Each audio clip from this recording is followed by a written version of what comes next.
Hello guys, if you have been watching CNN, then you have known exciting news on the US President Trump plane. Besides Tim Cook and of course the Vice President, there has been the CEO of Nvidia on it. So why is he on the plane? Well, I'm going to tell you. The US has lifted put it in a place where it's like, oh, I'm not going to sell China my chips, but now they have let and agreed to Nvidia to sell their chips. Okay, the second most powerful chip, that's the AI. Let me see if I remember the name correctly. AI H200 chip to China. That is the second most powerful chip to China. But you think that, well, of course, China has always wanted to buy the US's chips. So of course, when US said, I'm going to text him that I'm going to let him buy my chips. China, I'm going to let you buy my chips. Of course, they'll be for very high prices, but I think he will buy it. Send, and after a while, oh wow, that's his answer. Open it. Let's see what he answers. Oh, sorry, US, but I think I will not buy your chips. Why? He asked. Well, we're going to explore. Now, first, let's understand what semiconductors are. Semiconductors are not a chain for those chips.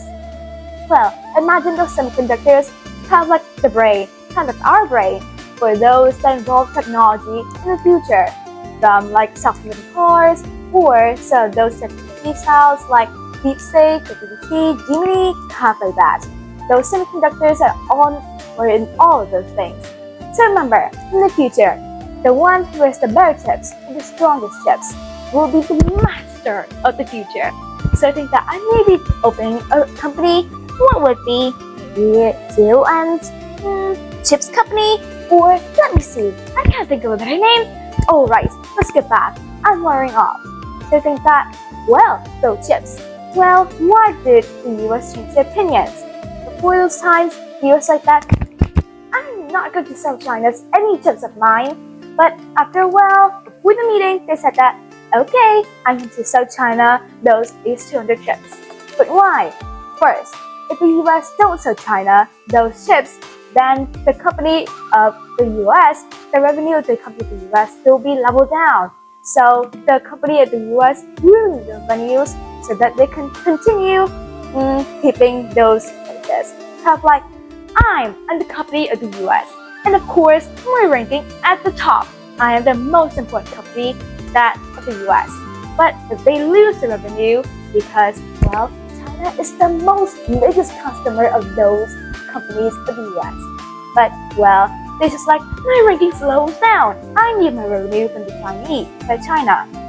Okay, and second, US wants to use the thing that I'm going to let you buy my chips.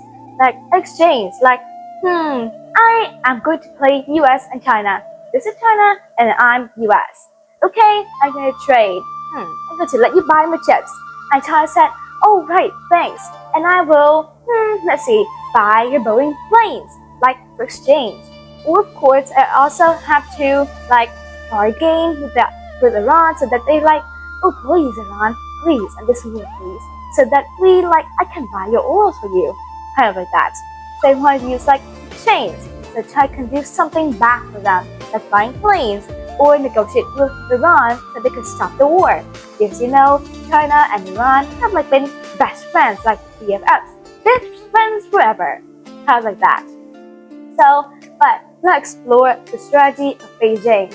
From Beijing, I received a message. Oh, there's a message from US. I have let you buy my chips. Please do something in exchange.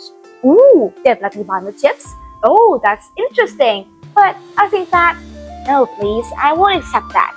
Well, why is that? Well, China wants to encourage or grow the tech companies.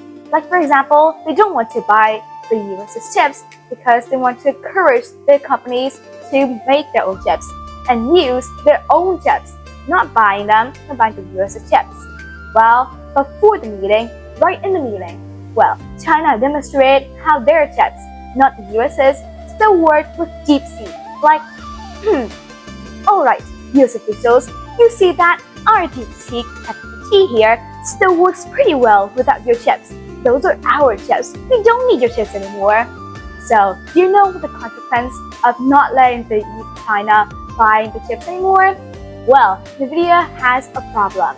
They cannot have a revenue. They cannot have a high revenue anymore because China is one of the most biggest customers.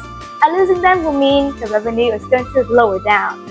So, in my opinion, I think that long time ago, when the US don't let China buy these chips, and then China just came back and said, I'm not going to buy your chips anymore, I have my own chips. I think that action is very bad because that the US had ignorantly created an even more powerful and stronger opponent. Like, oh, I think that China is not a part of me, and I won't let them buy my chips anymore. A few years later, China come back with their own secret little file. Hey US, I'm not going to buy your chips anymore, I have my own chips. So it meant that the competitor may be even stronger and bigger than the US. So I think that the action is not very good at all. I think that anyway, a few years later, China keeps getting bigger and better at their chips and made it even stronger than the US. I think that it also make a company of chips. I think I will buy China's chips because, well, they're getting better at making the chips. What is the name? ZON's biggest, greatest, what is it again? Oh, right. Goodest family of chips. That sounds good. Okay, so now you have learned more about this. So, goodbye. I'm going to learn more about China's meeting. Goodbye.